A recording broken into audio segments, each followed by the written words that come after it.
I was raised in church. I was there pretty much every time the doors were open. Every summer I was in VBS and at a church camp. I had the picture perfect childhood. When I turned 12, I decided that I needed to be baptized, and I walked the aisle because that's what all good church girls do. I began to take worth in guys, just like any other typical 16-year-old girl. At some point, I honestly believed that each of those guys made me worth something. And in time, those relationships just ended, and there I was left searching for just a little bit more to satisfy me. In time, those cravings were satisfied by new jeans and new clothes and a fresh set of nails, and those things lasted for a little while, but they never truly satisfied me. I graduated high school in May of 2012. And I decided that I wanted to go into a nursing program starting in August. So I did. And the first 2 months were phenomenal. I loved it. And I honestly could see myself doing that for the rest of my life. In November, my world got turned upside down. My Nana had terminal brain cancer. I was absolutely devastated. Along with the cancer came a surgery and then chemo and radiation. After about a week of radiation treatments, she told me and my grandpa that she had had enough, that God had bigger plans for her. So we quit and we took her home to make more memories.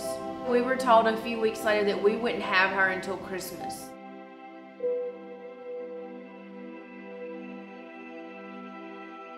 Christmas came and went. And every day that God gave me with my sweet love was just another miracle, and I praised Him for each of those days. But sometimes when we would question her and ask, why would God give you this battle? She would smile and say, if it brings one more person into the kingdom of God, it's all going to be worth it. And I understood what she was saying, but I never quite grasped it. In January, I went back to school, and along came Easter, and then in May, I thought I had the semester wrapped up. I had everything right at my fingertips. And then all I had to do was pass this one test, and I would be finished for the semester. I would be halfway through with my journey in nursing school. God revealed to me that night as I was studying that something wasn't right. And I prayed and I said, God, if this is not your will, take it from me. And He did. That next day, I failed out of nursing school. I was devastated. My dreams were crushed, and I just knew that I would never amount to anything in this life. Summer rolled in, and God just kept pouring out the miracles, not just in my own life, but for my Nana too. I mean, she was still here, and she was supposed to be gone. But on August the 6th, all of that changed. I was woke up to hear the words that I had been dreading for 9 months. My Nana wasn't going to make it through the next few hours.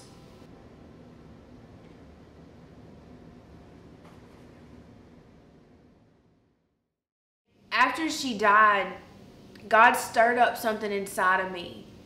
He stirred up conviction.